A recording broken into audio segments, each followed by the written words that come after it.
El título de este mensaje lo da el primer versículo leído.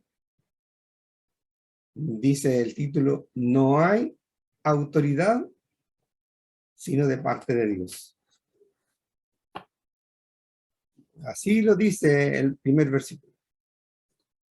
Abundando en que los cristianos tenemos una tarea difícil de cumplir, que es someterse a las autoridades superiores. Porque en lo fundamental, aunque no sean de nuestro agrado, han sido establecidas por el Señor.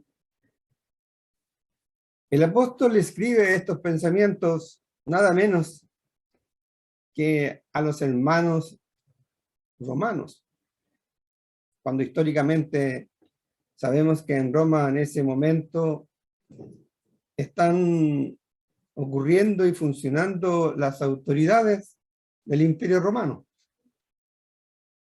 El emperador Nerón persiguiendo a la iglesia, haciéndola el hazme reír del público que concurre al espectáculo de su muerte en el circo romano.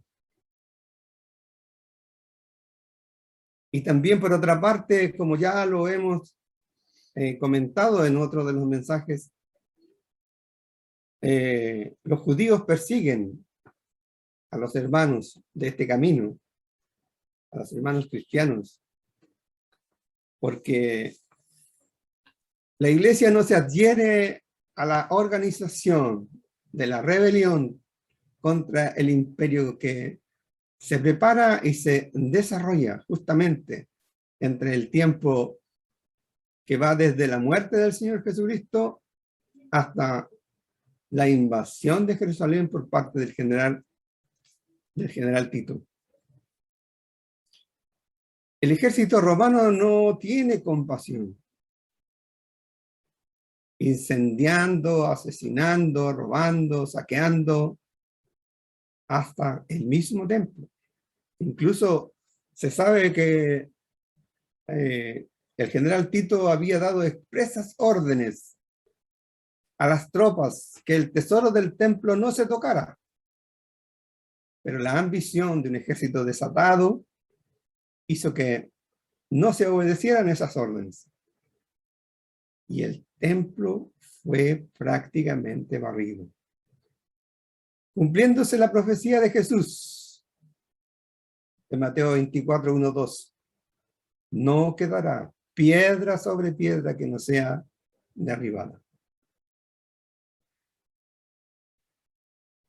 Recordemos los primeros 7 versículos. Escuchémoslos de nuevo con atención. Serán leídos en la versión Dios habla hoy, que tiene alguna pequeña diferencia en cuanto a la palabra, pero el significado es igual. Hermana Anita, por favor. Todos deben someterse a las autoridades establecidas, porque no hay autoridad que no venga de Dios, y las que hay fueron puestas por Él. Así que quien se opone a la autoridad va en contra de lo que Dios ha ordenado, y los que se oponen serán castigados, porque los gobernantes no están para causar miedo a los que hacen lo bueno, sino a los que hacen lo malo. ¿Quieres vivir sin miedo a la autoridad? Pues pórtate bien, y la autoridad te aprobará, porque está al servicio de Dios para tu bien. Pero si te portas mal, entonces sí debes tener miedo, porque no en vano la autoridad lleva la espada, ya que está al servicio de Dios para dar su merecido al que hace lo malo. Por lo tanto, es preciso someterse a las autoridades, no solo para evitar el castigo, sino como un deber de conciencia. También por esta razón ustedes pagan impuestos, porque las autoridades están al servicio de Dios y a eso se dedican. Denle a cada uno lo que le corresponde. Al que deban pagar contribuciones, páguele las contribuciones. Al que deben pagar impuestos, páguele los impuestos. Al que deben respeto, respételo. Al que deban estimación, estímelo.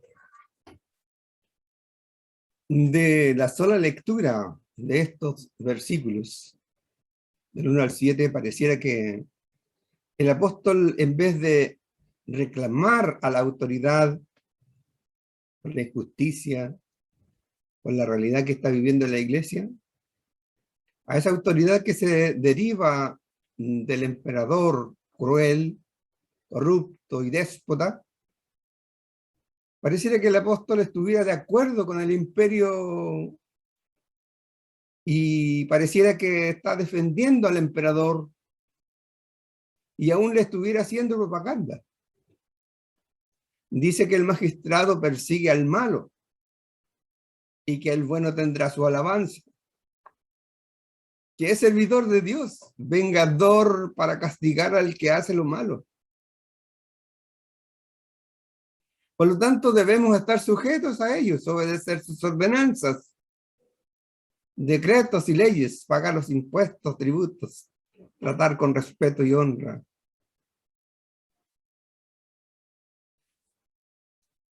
Señor, parece una burla. Me imagino a nuestros hermanos cómo recibirían este mensaje. Y además pienso en qué argumentos usarían los hermanos para predicar el evangelio en esta realidad. Porque los cristianos sufrían la contradicción de poder entender y practicar el mensaje del evangelio, de amar a los enemigos,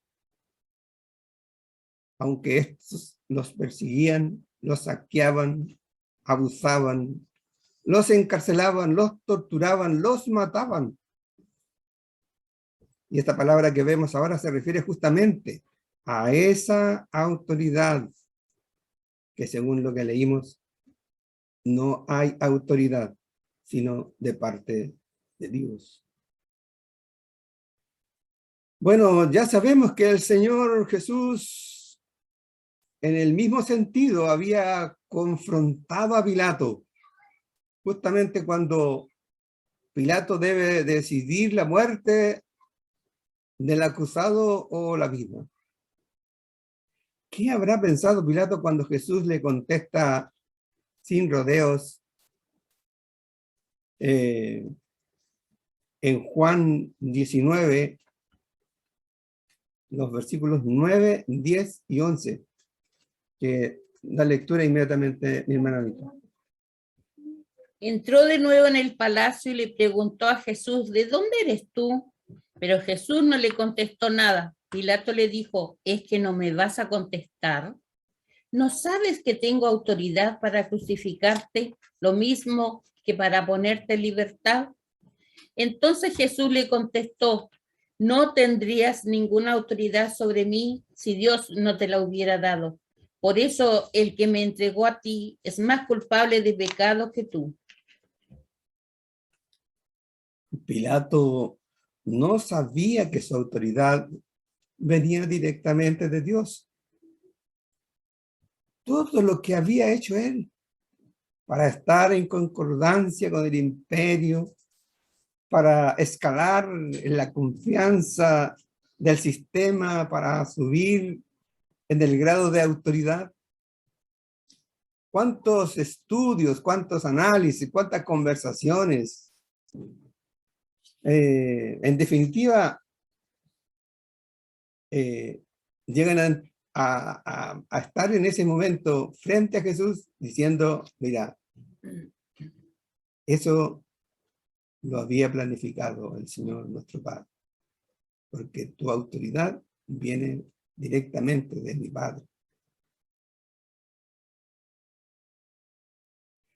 Y pensar que algún día el Señor en esa mente, sin Dios, le pedirá cuenta a Pilato qué hizo en ese momento.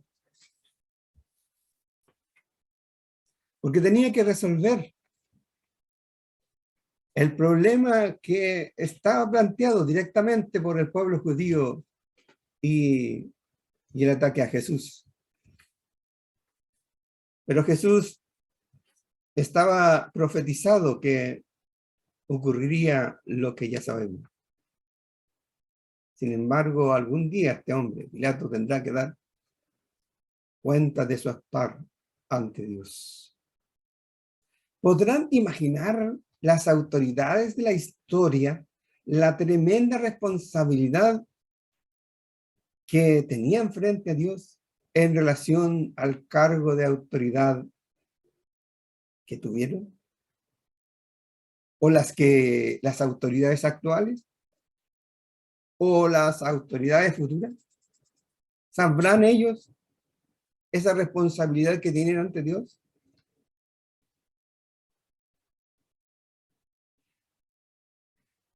Lamentablemente para ellos es que no solo tendrán que dar cuenta de esa responsabilidad en el día del juicio, sino en su propia vida terrenal. La historia lo ha contado, lo hemos leído, no solamente en la Biblia, sino que en la historia, porque han vivido el juicio de Dios en sus vidas. Y si no son ellos, sus hijos. Cuando se cumpla la palabra del Señor Jesucristo, que está en Lucas, capítulo 8, versículo 17, que dice así: Nadie enciende una lámpara para después taparla con algo o ponerle debajo de la cama, sino que la pone en alto para que tengan luz los que entran. De la misma manera, no hay nada escondido que no llegue a descubrirse, ni nada secreto que no llegue a conocerse y ponerse en claro. Ahí está lo que va a ocurrir siempre. Y vaya que han pasado cosas en la historia de la humanidad hasta ahora, desde entonces, y la palabra del Señor queda incólume, siempre vigente. Aunque pasen los siglos y milenios, su palabra es para todos los tiempos, por lo tanto también lo es para hoy. Los paradigmas del mundo no son los paradigmas del hombre espiritual. Si el mundo tomara conciencia de estas enseñanzas, no habría injusticia, ni adulterios, ni robos, ni guerras, ni nada de la corrupción que observamos en la historia de los imperios pasados y presentes. Igualmente de las sociedades, de las grandes empresas, de la decadencia de las grandes ciudades, incluyendo a los creyentes, que también fueron arrastrados a defender privilegios materiales y se vieron envueltos también en injusticias, en guerras, que apartaban al hombre de la misericordia de Dios. El Señor es omnisciente y soberano. Por eso es que en este capítulo 13 de Romanos nos deja los siguientes versículos del 8 al 14, en los cuales nos aconseja claramente cómo sobrevivir a este mundo mientras Él viene. Escuchémoslo de nuevo desde el versículo 8 al 14, hermana Anita, por favor. No tengas deudas con nadie, aparte de la deuda de amor que tienen unos con otros, pues el que ama a su prójimo ya ha cumplido todo lo que la ley ordena. Los mandamientos dicen: no cometas adulterio, no mates, no robes, no codicies. Pero esto y los demás mandamientos quedan comprendidos en estas palabras: ama a tu prójimo como a ti mismo. El que tiene amor no hace mal al prójimo, así que en el amor se cumple perfectamente la ley. En todo esto tengan en cuenta el tiempo en que vivimos y sepan que ya es hora de despertarnos del sueño, porque nuestra salvación está más cerca ahora que al principio, cuando creíamos en el mensaje. La noche está muy avanzada y se acerca el día. Por eso, dejemos de hacer las cosas propias de la oscuridad y revistámonos de luz, como un soldado se reviste de su armadura. Actuemos con decencia como en pleno día. No andemos en borracheras y banquetes ruidosos, ni en inmoralidades y vicios, ni en discordias y envidias. Al contrario, revístanse ustedes del Señor Jesucristo como de una armadura y no busquen satisfacer los malos deseos de la naturaleza humana. Amén.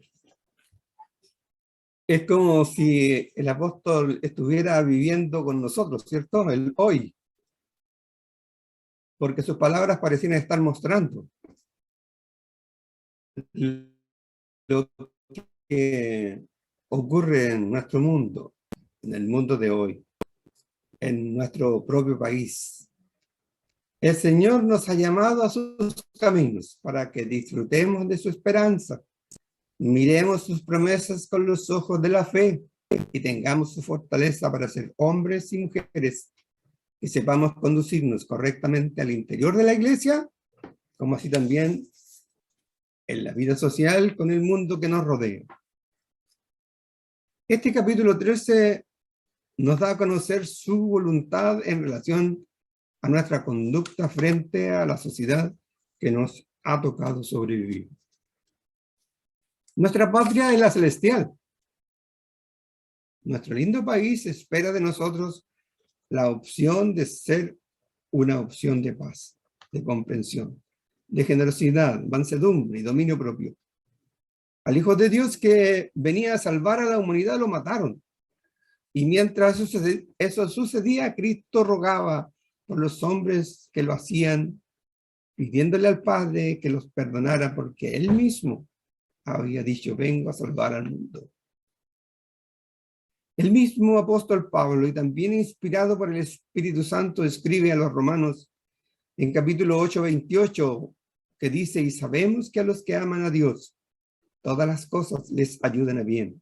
Esto es, a los que conforme a su propósito son llamados. Y el propio Señor Jesucristo nos habla en Mateo 10, 16. He aquí yo os envío como ovejas en medio de lobos. Sed pues prudentes como serpientes y sencillos como paloma. En el versículo 23 dice, cuando os persigan en esta ciudad, huid a la otra. Es importante que sepamos que el Señor nunca nos dejará solos, porque Él nos prometió. Dice, y he aquí, yo estoy con vosotros todos los días hasta el fin del mundo, en Mateo 28, 20. Además que el Señor no dará por inocente al que provoca daño a sus hijos. En Lucas 8, 17 dice, porque nada hay oculto que no haya de ser manifestado, ni escondido que no haya de ser conocido y de salir a luz. Y en Romanos 12, 18 nos aclara, si es posible, en cuanto dependa de vosotros, estad en paz con todos los hombres. No os venguéis vosotros, dice el 19. Amados míos, sino dejar lugar a la ira de Dios, porque escrito está, mía es la venganza. Yo pagaré, dice el Señor. Pensando en todos estos versículos que nos trae su mensaje en esta mañana, nos podemos preguntar, ¿será conveniente que discutamos con los del mundo acerca de algún problema o cuestión de ciencia, de cultura, de propiedad, de política, de los negocios, de religión, de gustos, de contingencias, ideas, de la historia, del pasado o del futuro? Seguramente la discusión nos quitará la posibilidad de decir que el Evangelio de Cristo es la verdad y que Jesús los quiere redimir para ser parte de su familia. Pensemos en el mismo Pablo que siendo perseguidor de la iglesia del Señor, el mismo Señor lo trajo a sus caminos. Lo hizo participar de la predicación y le dio dones.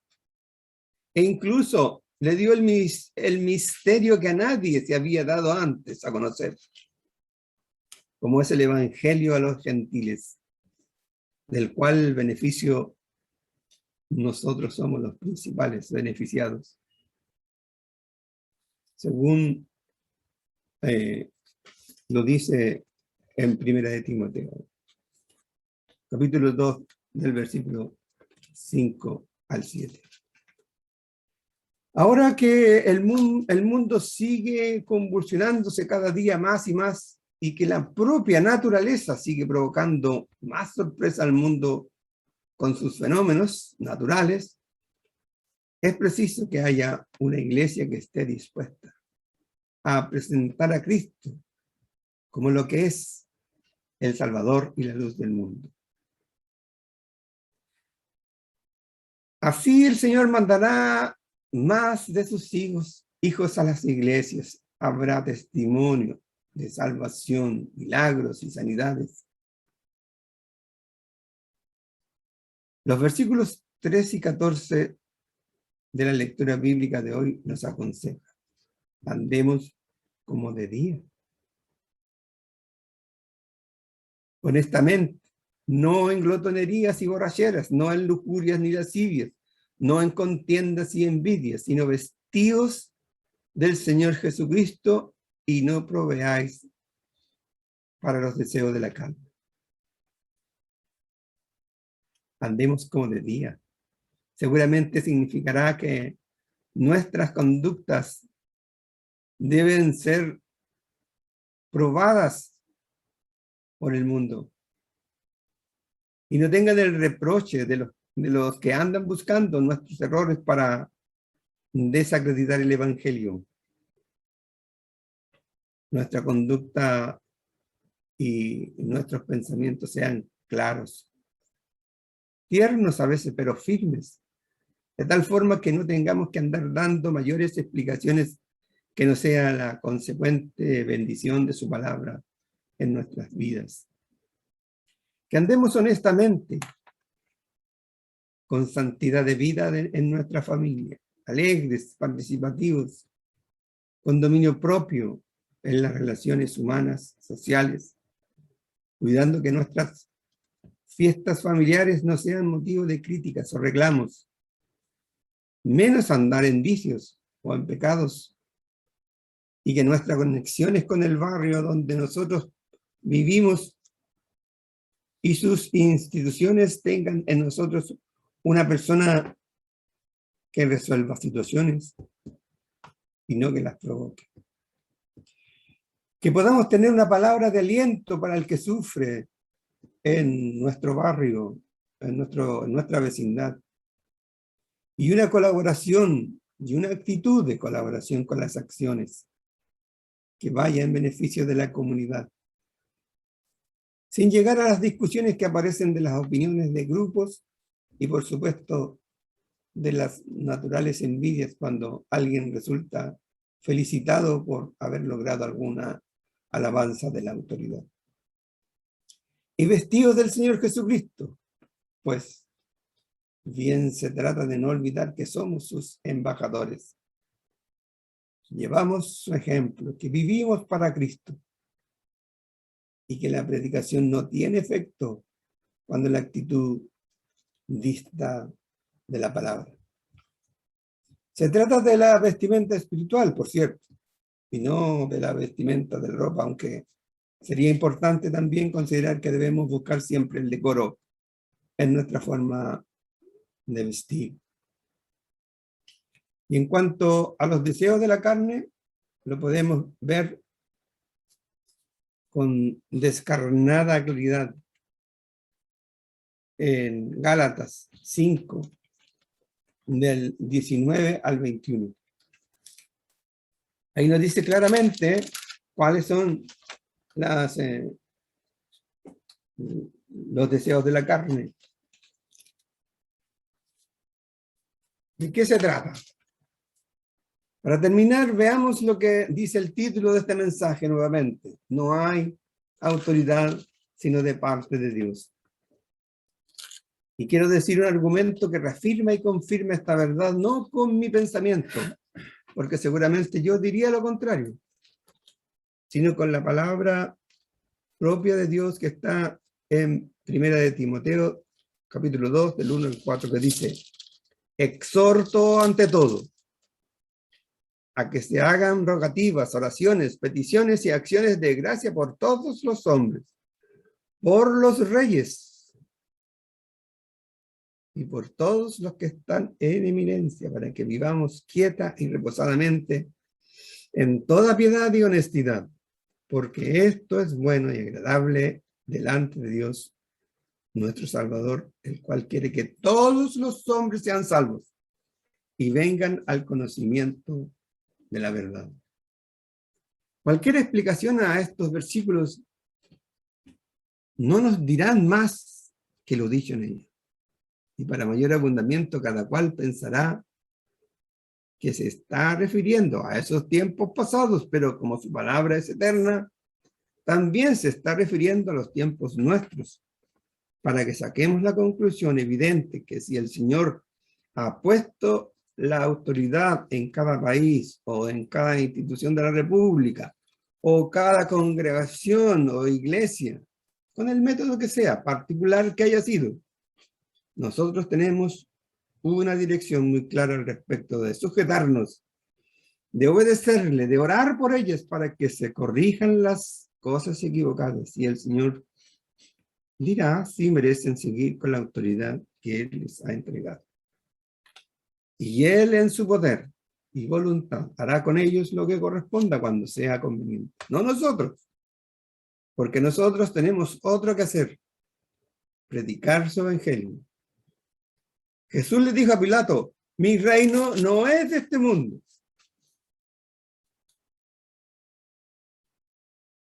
Mi reino no es de este mundo, le dijo a Pilato. Si mi reino fuera de este mundo, mis servidores pelearían para que yo no fuera entregado a los judíos. Pero mi reino no es de este mundo. En esto pensemos, hermano. El reino del Señor Jesucristo no es de este mundo. Así como decía la oración de nuestro hermano Esteban: cuida, Señor, de nosotros para que no nos incluyamos en lo que en este momento ocurre en nuestro país, sino que oremos por nuestro país. Oremos por las autoridades, por las actuales y por las que serán elegidas. Esa es nuestra misión. Gloria al Señor. Bendiciones. Oremos. Señor y Padre nuestro, gracias porque tenemos en tu Hijo Jesucristo la salvación a nuestras vidas. Y en su palabra la forma que hemos de comportarnos para poder dar testimonio de tu obra maravillosa. Bendícenos, Señor. Haz que esta palabra quede así como está grabada en el papel, así también pueda estar grabada en nuestro corazón, Señor. En el nombre de Jesús oramos. Amén. Gloria al Señor.